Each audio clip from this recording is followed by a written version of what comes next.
Many of us have been rewatching favourite old films and TV shows during lockdown, and in my house that has included the futuristic adventure shows created by Jerry and Sylvia Anderson, which have been adored by at least 3 generations since they were first screened in the 1960s. Supercar, Fireball XL5, Thunderbirds, Stingray and Captain Scarlet all combined marionette puppets with dramatic sets, rockets and, crucially, fabulous explosions. Stephen La Rivière grew up on the TV repeats in the 1990s to end up working on the latest incarnation of Thunderbirds for ITV. When lockdown came, he found himself trapped in his flat with 2 friends and a number of puppets. They have launched their own show, Nebula-75, made in their living room with the authentic look of the classic Anderson shows. It's set aboard a spaceship trapped 34 million miles from Earth, piloted by Captain Ray Neptune with the help of a robot called Circuit. Come in, Circuit. Do you read me? Velocity increasing exponentially, Commander. Engine power must be cut. Can you reduce power from the main controls? Negative. There's only one thing for it. I'll have to cut the power from the main circuit. Engine controls overrated. Influence from external source. External source? But it can't be. There's no 1 for neutron light years around here. Our only chance is to cut the engines. Commander. Quiet, Circuit. We haven't much time. The ship will break to pieces. Danger imminent. Repeat, danger imminent. Nebula-75, and Stephen La Rivière is the director, writer and co-creator, and he's with me in the studio. And despite social distancing, you're not alone, are you? Who have you brought? No, I have actually brought Ray Neptune, who hasn't actually got much to say tonight as we haven't brought his talking equipment, but he is here with me. And Marina from Stingray as well. Yes, she's popped on. She also doesn't say anything, as I think everybody knows. And, you know, people who seen the show might not fully appreciate unless they've seen the puppets on their own.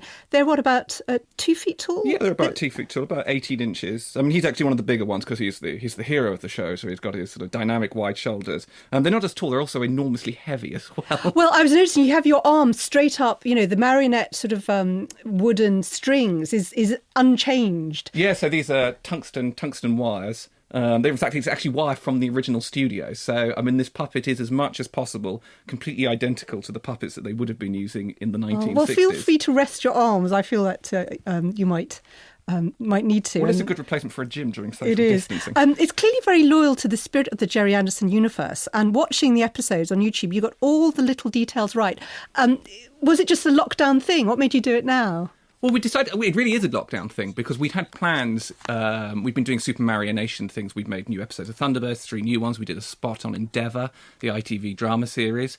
And we've long believed that there's an audience, you know, waiting new, you know, Supermarionation adventures. And we had grand plans of, and all those, like so many things, came to a grinding halt with the current lockdown situation. And the person I co-created with, Andrew T. Smith, we were talking on the phone about everything being Zoom conversations, you know, and I was thinking, well, you know, even in lockdown, and I know it all looks like it's over now and our lives will be terribly miserable, we can't make the thing we wanted to, but we have still got the puppets here and we could probably still make something. Well, there were lovely references in the episode too when they get the date wrong or something. I think that's what happens when you're trapped inside. Of course, they're trapped in a spaceship, which has lovely analogies with lockdown. Yeah, which is actually partly coincidental because it's like, where can I put these people that we don't have to build outside sets? Where can we put them? And so it sort of worked out. They're 33 million, which I know that 33 million miles isn't that far away. Yes, it's part of the faux science of the show. So they're in their lockdown situation. You built the sets against the backs of bookcases, and if anyone watches the episodes, at the end you have a making of Yes. a little bit. And I was really impressed at how you constructed things out of bits and bobs in your flat. I recognise, were those gas styles off your gas cooker? Well, no, they're not actually off our gas cooker. Those are actually genuine 1960s dials. This is the sort of stuff that you have, you know, that we have anyway. And it's bits of vinyl on the back of bookcases, and those dials all come off and go back on to create a numerous, you know, sets that all sort of vaguely look the same. But Yeah, and you've got Lego and signs made out of Dymo tape. Yep. All the things that you would have found originally in there. But yeah, we've got a Dymo maker, and so it looks authentically, I don't want to say cheap because their shows weren't cheap, but I think it looks authentically of the time. Yeah, well, it really doesn't look cheap, but presumably you haven't really spent much money. Although we heard in that voice there, you've obviously got a Canadian actor somewhere else in the UK to. Well, the Canadian voice. actor is actually it's all which our own group of that's Justin T. Lee, who's the voice of Commander Neptune. He lives in Canada. He's part of our regular. No one's taking any money for this. When we said in the making over, it cost a little more than 75p. We had to buy a couple of lights, but it is literally that cheap. This felt very Stingray to me, particularly because there's this character Athena who she communicates by telepathy. Yes. And also, the Ray Storm, Troy Tempest. Was there a particular favourite for you in the inspiration? Oh, I love Stingray, and I wanted the hero not to be. The most obvious comparison is Fireball XL5, but actually, Fireball XL5, Steve Zodiac's a bit of a sexist pig, and I wanted to bring that away and make Neptune a bit more palatable. And it's done very subtly. She's a space maiden. Yeah, and she's got subtle power. It's not in. So if he's the sort of the brute force, then maybe she's the intellectual force of the show. There's one episode where the scrap merchant in space, who's kind of a bit Flash Harry, it feels very tongue-in-cheek, because doesn't his computer say, yes, Governor? Yeah, you've got a problem, Governor. And I just wonder how you found that balance, because the scripts are lovely between the spirit of the original and not going with, as you pointed out, some of those slightly dodgy stereotypes.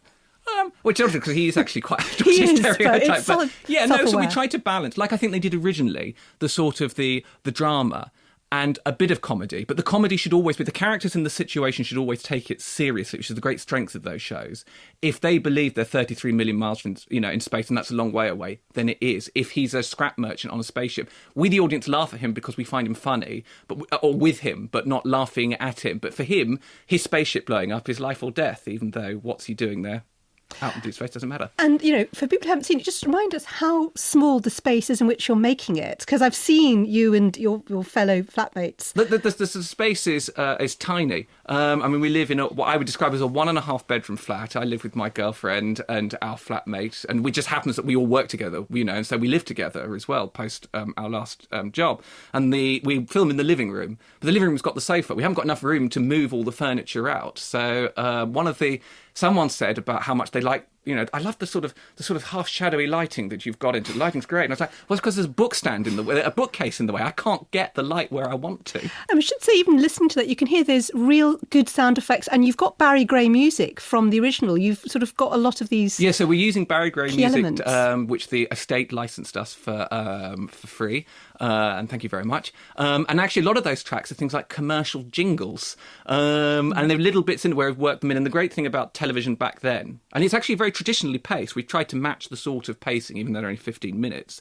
But they tended to score the transitions rather than score the whole episode. So we've been able to use these little bits of Barry Gray music and that Robot Man theme, which was a song that he did in the 60s. And I think that's really added to why people like it, because it feels like I think it's familiar, but they've never seen it before, and so it maybe offers something new and familiar at the same time.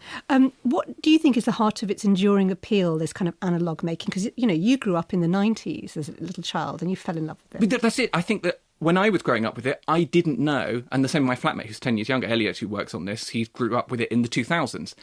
It doesn't look like, so of its own thing, it doesn't look like it was made of another generation. 60s Doctor Who was on when I was, repeating all the William Hartnell ones. That looked like that, and I love Doctor Who, it's no slight on it, but it looked like it came from the Dark Ages. Thunderbirds, Stingray looks so new, and toys come to life. You said you think it's an outrage that the Andersons never won a BAFTA. Yes. No, I do. I think that we did an advert once, and I won't go too much detail into it, but an experienced film crew found it really difficult to get good results out of the puppets, and it's because what they were doing in the 60s was so clever, so technically clever. They were brilliant. And we should say people can donate and subscribe on the YouTube channel. Is it called Nebula-75? The channel is Century 21 Century 21 Films.